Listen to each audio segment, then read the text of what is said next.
तो बच्चों आज हम बात करते हैं केमिकल रिएक्शंस एंड इक्वेशंस की चैप्टर नंबर 1, जिसमें हम सबसे पहले शुरुआत करेंगे केमिकल रिएक्शंस की डेफिनेशन के साथ।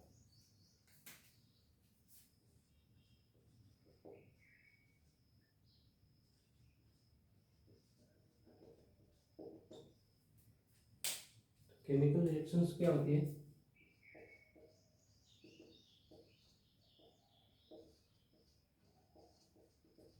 Chemical reaction is a process in which one or more substance transform, इसमें हम लिख सकते हैं चेंज into different substance, कि कोई भी दो सब्सटेंस है, वन और मोर सब्सटेंस है, वो चेंज होंगे डिफरेंट सब्सटेंस में। दिस अकर्स बाय, ये कैसे होगा? तो chemical bond broken and new chemical bond form, कि कोई भी केमिकल बॉन्ड है इनके बिटवीन वो ब्रेक होगा और नया बॉन्ड का फॉर्मेशन होगा। अब हम बात करते हैं ये कैसे ऑब्जर्व होगा। ऑब्जर्व बाय, इसमें हम बात करते हैं सबसे पहले चेंज इन स्टेट। स्टेट का मतलब है कि सॉलिड स्टेट में हमने लिया था कोई भी सब्सटेंस, वो लिक्विड में हो गया या गैस में इवॉल्व हो गया। Change in colour,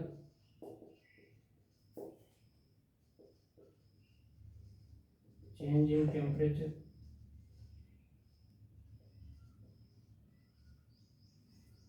and evolution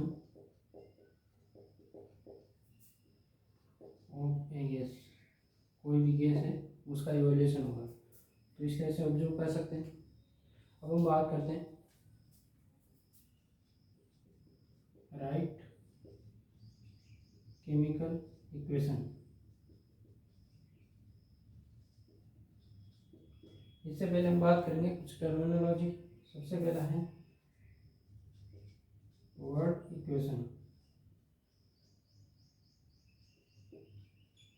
word equation क्या होती है?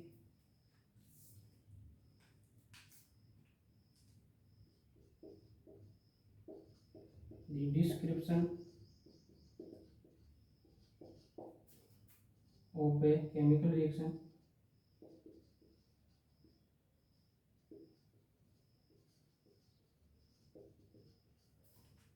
in a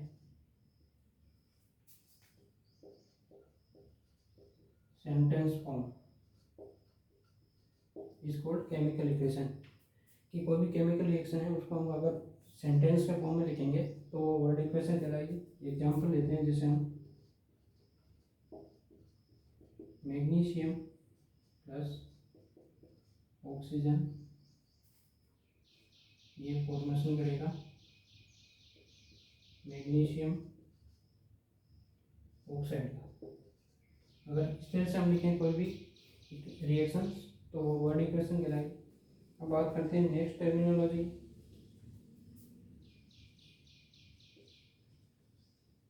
chemical equation.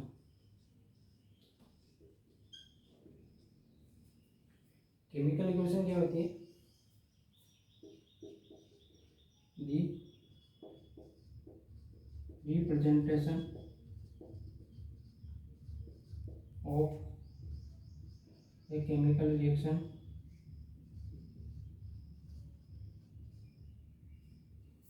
In symbols.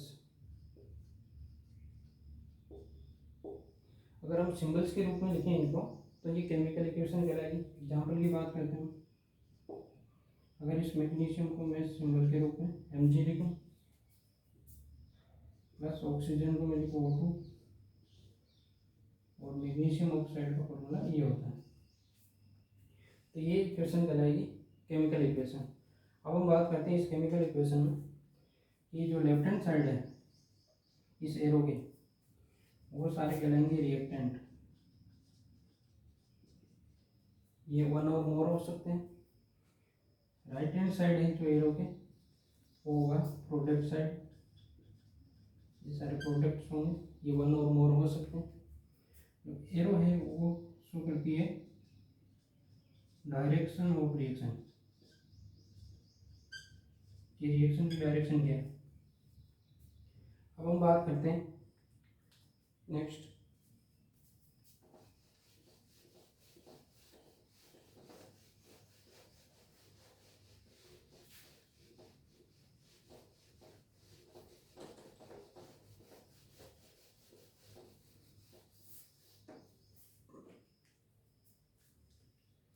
एक और टर्मिनोलॉजी है स्केलेटन केमिकल इक्वेशन। ये क्या होती है?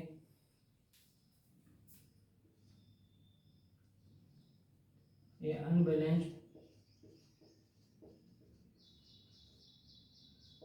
Chemical equation is called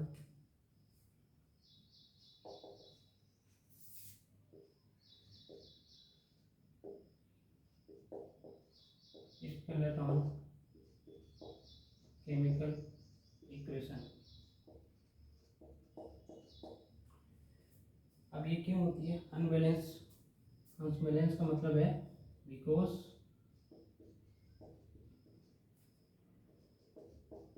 total mass of elements या आइटम्स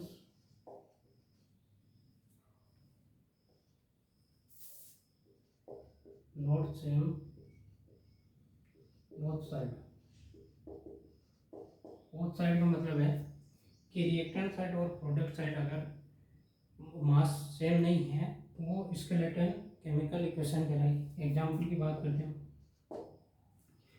इसमें हम अगर लेते हैं H2 प्लस O2 2H2।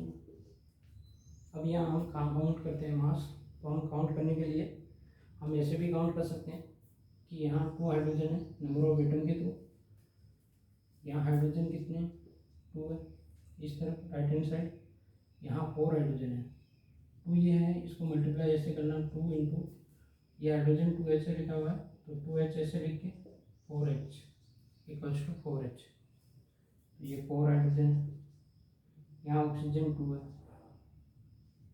यहाँ पे भी ऑक्सीजन 2 है, लेकिन हाइड्रोजन सेम नहीं है तो मास भी सेम नहीं होगा, तो ये रिएक्शन कहलाएगी स्केलेटन केमिकल इक्वेशन। अब हम बात करते हैं next,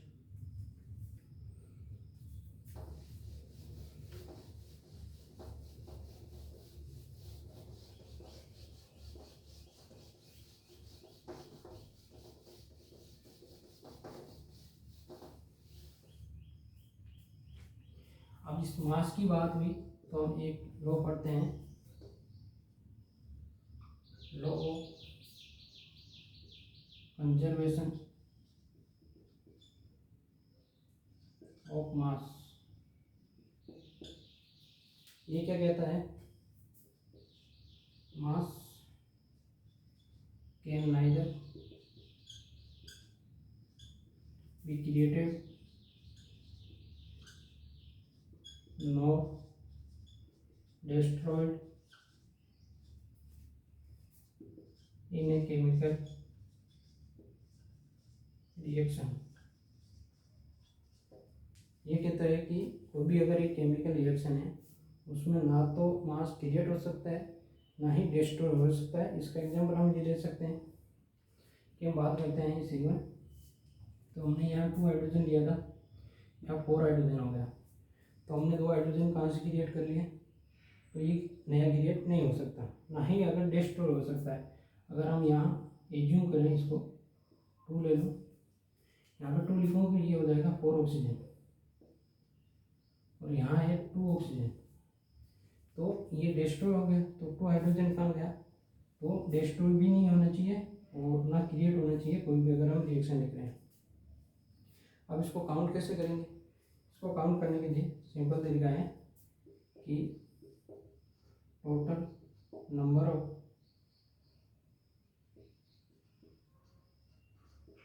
elements in reactant side equals to total number of each element in product side. यहाँ पे भी हम ईच लिख सकते हैं, ईच को काउंट करना। अब मैं इसका एक एग्जांपल लेता हूँ, Zn plus CuSO4 ZnSO4 plus Cu। अब हम बात करते हैं इसमें, सबसे पहले total number of element each element में पहले जिंक है, इस तरफ 1 है, इधर भी जिंक 1 है, तो ये इक्वल हो गए। कॉपर की बात करें, इस तरफ 1 है, उस तरफ भी 1 है। ये बात करते हैं सल्फर की, कंप्लीट नहीं ऐड नहीं करना हमें, सल्फर 1 है, यहाँ पे इधर भी सल्फर 1 है। अब ऑक्सीजन यहाँ 4 है, O4 लिखा हुआ है ये, और इधर भी ये 4 है। तो ये फॉलो करना चाहिए, कोई भी जो केमिकल रिएक्शन है तो ये लॉ फॉलो होना चाहिए। इसमें सारे इक्वल्स हैं तो ये रिएक्शन करेक्ट होगी। अब हम बात करते हैं कि हमने बात की थी isolate on chemical equation, unbalance थी, इसको बैलेंस कैसे करेंगे उसके लिए कुछ स्टेप्स हैं।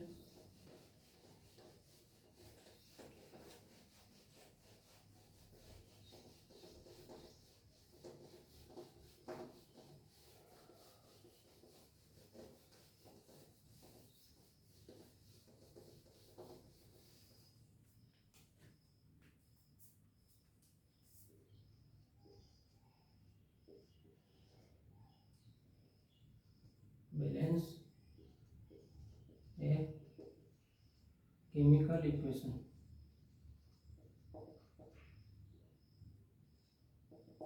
इसमें बात करते हैं तो सबसे पहले स्टेप्स होगा वो होगा right correct all the formula of each elements या एटम या कंपाउंड। इसका कहने का मतलब है कि हमारे पास केमिकल रिएक्शन में कोई भी एलिमेंट, एटम या फॉर्मूला है कंपाउंड का तो वो करेक्ट होना चाहिए। जैसे वाटर का फॉर्मूला होता है H2O, अब आपने कोई रिएक्शन ली, आपने उसमें लिख दिया H3O, तो ये गलत हो जाएगा। फिर आप इसको बैलेंस करोगे तो ये बैलेंस नहीं होगी, आपको यहाँ करेक्ट फॉर्मूला ही लिखना होगा। जैसे क्लोरीन Cl2 होता है, आपने इसको Cl3 कर दिया या Cl4 कर दिया तो ये गलत हो जाएगा, फिर बैलेंस नहीं होगी इक्वेशन। फिर बात करते हैं स्टेप 2 की। सेकेंड स्टेप है close in a box all reactants and products। इसका कहने का मतलब है, इस एग्जांपल से जब बात करते हैं, हमने बात की Fe plus H2 Fe3O4 plus H2, जितने भी ये रिएक्टेंट लेफ्ट हैंड साइड वाले रिएक्टेंट हैं उनको बॉक्स में क्लोज करना है, इसको भी क्लोज करना है, इसको भी क्लोज करना है, ये क्लोज करना है। नेक्स्ट स्टेप क्या होगा,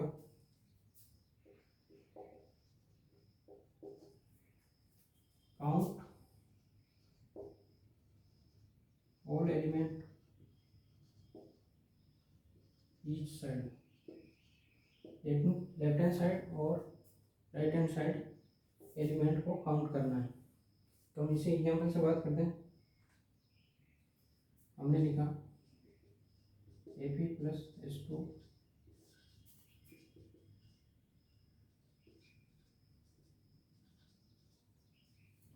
तो इसमें बात करते हैं।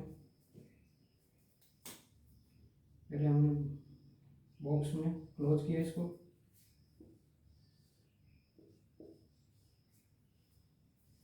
हमने काउंट किया AP लेफ्ट हैंड साइड और राइट हैंड साइड दोनों तरफ रिंग। AP यहाँ 1 है, इस तरफ 3 AP है। यहाँ हाइड्रोजन की बात करें, हाइड्रोजन यहाँ 2 है, इस तरफ भी 2 है। फिर ऑक्सीजन की बात करते हैं, ऑक्सीजन यहाँ 1 है, यहाँ 4 है। तो इस तरह से काउंट करना है। अब नेक्स्ट स्टेप क्या है,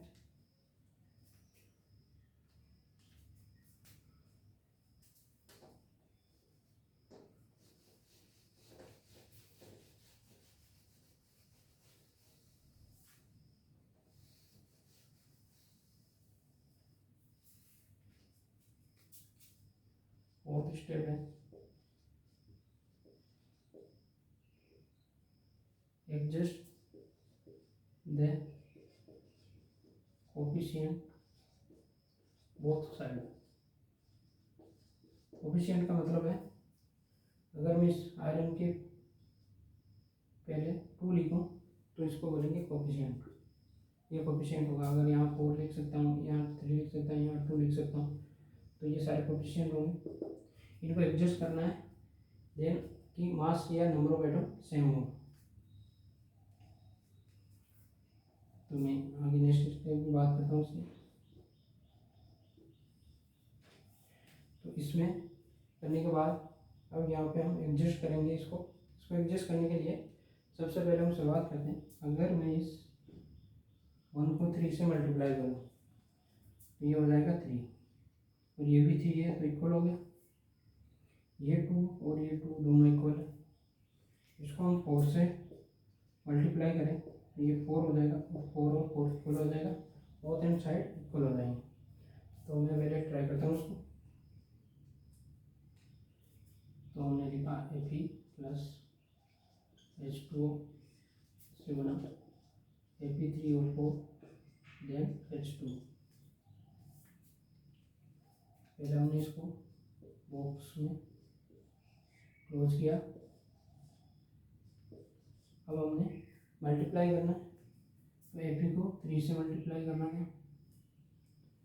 अब ऑक्सीजन को 4 से मल्टीप्लाई करना है। तो हमें याद रखना है कि इस पूरे बॉक्स को 4 से मल्टीप्लाई करेंगे, ना कि केवल एक ऑक्सीजन को। अगर आपने जैसे मैं यहाँ लिखा हूँ H2O, आप क्लोज में ब्रैकेट बॉक्स में क्लोज नहीं करते और यहाँ क्या लिखते हैं आप O4, यहाँ O को 4 से मल्टीप्लाई करना, O4 लिखते हैं आप। ये फॉर्मूला ही गलत हो जाता है, अभी फॉर्मूला ही गलत है। तो कैसे करना है, पहले इसको बॉक्स में क्लोज करना है, उसके आउटसाइड लिखना है बाहर। पहले यहाँ पे मैंने यहाँ लिखा 4, देन फिर वापस वही काउंटिंग करनी है कि both side number of atoms same है या नहीं। तो मैं बात करता हूँ इसमें।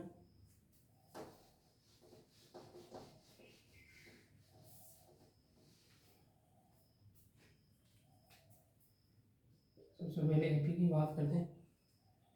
लेफ्ट हैंड साइड में 3 Fe है, राइट हैंड साइड में 3 Fe, ये बैलेंस हो गया। हाइड्रोजन की बात करते हैं। अब इसको कैसे करना है, ये लिखा हुआ है 4H2, तो इसमें सबसे पहले लिखना है 4 इंटू H2 को ऐसे लिखना है 2H, ये इक्वल हो जाएगा 8H। ये हाइड्रोजन हो गया 8। इस तरफ देखते हैं, इस तरफ कितने 2 है। ऑक्सीजन की बात करते हैं, इसको कैसे करना है 4H2O, तो ऐसे लिखा हुआ, तो H2 तो इसके साथ लिखा होता है इसलिए हमने 2H लिखा। इसमें लिखेंगे हम 4 इंटू 1H है, वो सॉरी 1 ऑक्सीजन है, तो ये 4 ऑक्सीजन होगा, ऐसे लिखा जाएगा। तो ये हो जाएगा 4 ये देखते हैं ये 4। अब हम बात करते हैं कि ये तो इक्वल हो गए दोनों साइड, बोथ साइड। ऑक्सीजन भी बोथ साइड इक्वल हो गए, हाइड्रोजन इक्वल नहीं हुए, ये इक्वल नहीं हुए, इनको इक्वल करना है। इनको इक्वल अगर मैं इसको 4 से मल्टीप्लाई कर दूँ तो ये हो जाएंगे 8 और ये इक्वल हो जाएंगे। अब मैंने 4 से मल्टीप्लाई किया तो मैं इसको यहाँ अगर लिख दूँ 4, आप ऐसे समझ सकते हो, मैंने वापस लिखने की जरूरत नहीं।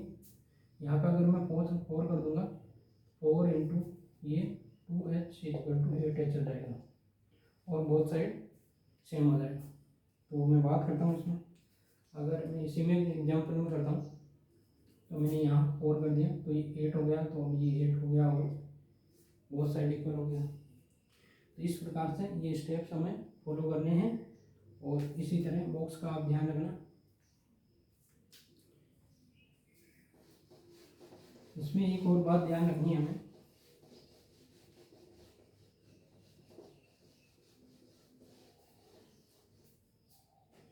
कि अगर हमें एक एग्जांपल दे दिया कि H2O का फॉर्मेशन करना है, H2 plus Cl2 sorry oxygen. अब मान लो एग्जामिनर कह दे कि यहाँ 1 मोल ही होना चाहिए, तब आप कैसे काउंट करोगे? यहाँ हाइड्रोजन 2 है, ऑक्सीजन 2 है, यहाँ हाइड्रोजन तो 2 है लेकिन ऑक्सीजन कितने हैं? ऑक्सीजन 1 है। तब क्या होगा? इसके लिए हम क्या करते हैं कि इसको फ्रैक्शन से मल्टीप्लाई कर देते हैं 1/2। 1/2 लिखने का मतलब है ऑक्सीजन कितने थे? 2 और नीचे 2, या हम ऐसे लिख सकते हैं इसको 2 इंटू 1/2। तो ये 2 से 2 कट हो जाएगा और 1 ऑक्सीजन नीचे ये था, तो इसको मैंने 1/2 से मल्टीप्लाई कर दिया। अब ये कब करना है हमें? तो याद रखना है हमें कि H2O2 N2 Cl2 और Br2 ये जो बेसिस है, आप इसी को जब रिक्वायर्ड हो तभी 1/2 से मल्टीप्लाई करना है। अब ज़रूरी नहीं है 1/2 से हो, और भी कोई नंबर हो सकता है, वो रिएक्शन पे डिपेंड करेगा। आपको बस इनका याद रखना, अगर नीड हो तो आप कर ये लिखना है, नहीं तो नहीं लिखना है। जैसे इसी का एग्जांपल लूँगा, अगर यहाँ ऑक्सीजन और 2H2O, अब आप काउंट करोगे तो both and side atoms same है या एलिमेंट सेम है। 4 हाइड्रोजन है, 2 ऑक्सीजन है, 4 हाइड्रोजन है, 2 ऑक्सीजन है, तो होगी बैलेंस। यहाँ नीड ही नहीं थी तो हमने मल्टीप्लाई नहीं किया। ये याद रखना आप इन 5 के लिए, क्योंकि ये रूम टेम्परेचर पे गैस फॉर्म में एग्जिस्ट करती है, ये इसी फॉर्मूले में एग्जिस्ट करेगी। ऐसा नहीं है कि रूम टेम्परेचर पे ये हाइड्रोजन मिलेगा हमें, ऐसा नहीं मिलेगा। अब हम बात करते हैं नेक्स्ट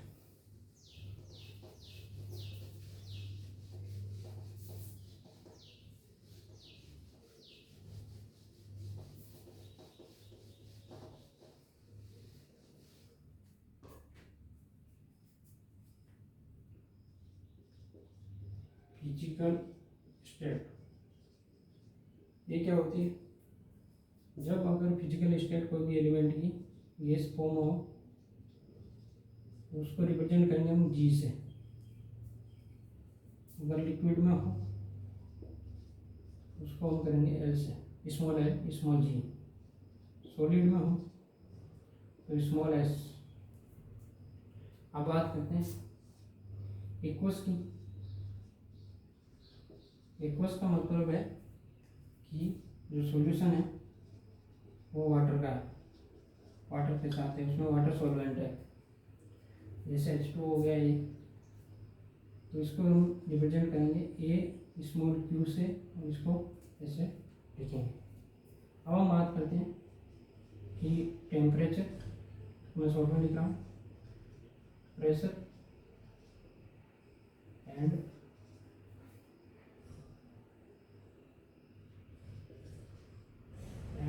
कैटलिस्ट। इनको कहाँ लिखना है? इनको लिखना है अबाउट एरो यहाँ लिखना है। एग्जाम्पल की बात करते हैं, मैंने लिखी रिएक्शन CO कोई गैस है, तो इसको मैंने G से लिखा, स्मॉल g से ब्रैकेट में क्लोज किया, फिर OH2 ये भी गैस फॉर्म में है, इसे लिखा मैंने G 340 atm, ये प्रेशर है, तो मैंने प्रेशर को यहाँ लिखा एरो के ऊपर। फिर ये मिथेनॉल का फॉर्मेशन हो गया, ये लिक्विड में है, लिक्विड मिलेगा हमें, तो ये हो गया carbon monoxide.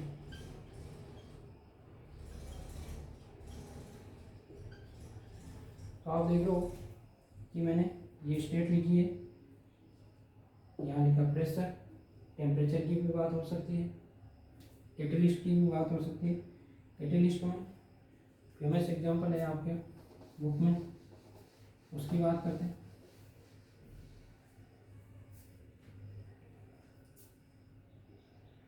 CO2 plus 12H2O, ये फॉर्मेशन करेंगे C6H12O6 ग्लूकोज है,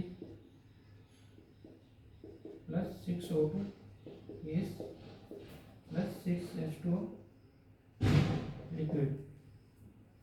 यहाँ CO2 गैस है, ये लिक्विड में है। अब यहाँ कैटेलिस्ट क्या होगा, क्लोरोफिल, इसके अंदर होता है मैग्नीशियम Mg, तो ये ऊपर लिखा गया। अब सनलाइट भी है, तो सनलाइट को हम नीचे भी लिख सकते हैं, जब हमें ज़रूरत हो कि यहाँ स्पेस कम है तो हम नीचे भी लिख सकते हैं, गलत नहीं होगा। इसमें हम देखते हैं कि अगर मैं इसी को बैलेंस करना चाहूँ, मान लो मैंने ये हटा दिया, ये भी हटा दिया, अब ये अनबैलेंस हो गई, क्योंकि यहाँ कार्बन 1 है, यहाँ 6 है, तो इसको बैलेंस करते हैं। सबसे पहले हमने इसको बॉक्स में क्लोज किया, तो देखो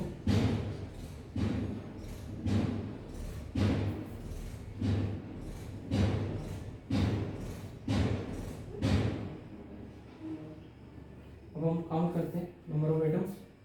सबसे पहले कार्बन की बात करते हैं, लेफ्ट हैंड साइड में कार्बन 1 है, इस तरफ 6 है। ऑक्सीजन की बात करते हैं, 2 ऑक्सीजन यहाँ है, 1 ऑक्सीजन यहाँ है, तो टोटल हो गया 3। 6 ऑक्सीजन यहाँ है, 12 ऑक्सीजन यहाँ है, 18 और 6 24 ऑक्सीजन हो गए। अब हम बात करते हैं हाइड्रोजन की। हाइड्रोजन में यहाँ 2 हाइड्रोजन है, यहाँ 12 हाइड्रोजन है, 12 और ये 12 24, तो ये हो गया। अब इक्वल कोई भी नहीं है, तो हम क्या करते हैं, मैंने इसको 6 से मल्टीप्लाई किया, ये हो जाएगा 6, तो इक्वल हो जाएंगे। इसको मैंने 8 से मल्टीप्लाई किया, 24 हो गया, इक्वल हो गया। अब मैंने इसको 12 से मल्टीप्लाई किया, 24 हो गया, तो इक्वल हो जाएगी। तो मैं इसको कार्बन को 6 से मल्टीप्लाई करता हूँ, तो ये तो हो जाएगा। अब हम बात करते हैं इसकी, 8 से मल्टीप्लाई भी करना है, 12 से मल्टीप्लाई भी करना है, तो हमें बिगर नंबर लेना है। पहले बिगर नंबर लिया मैंने 12। अब यहाँ पे मैं वापस काउंट कर लेता हूँ, अगर बिगर नंबर से ना हो तो आप वापस काउंट कर सकते हो, ये प्रोसेस वापस। इसमें बात करता हूँ मुझे,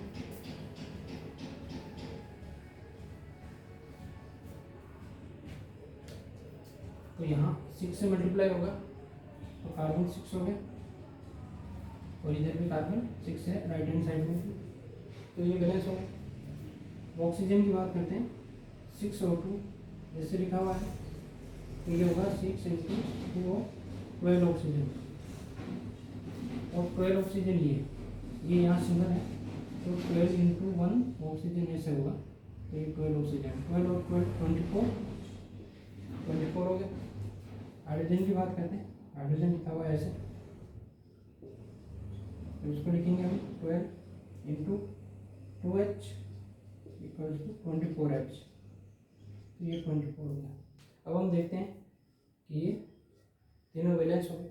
अगर हम बीच में यहाँ मल्टीप्लाई किया था मैंने 8 से, तो आप 8 से करोगे तो फिर आपको और काउंट करना पड़ेगा, इसलिए आप बिगर नंबर लेना प्रीफर करना हमेशा।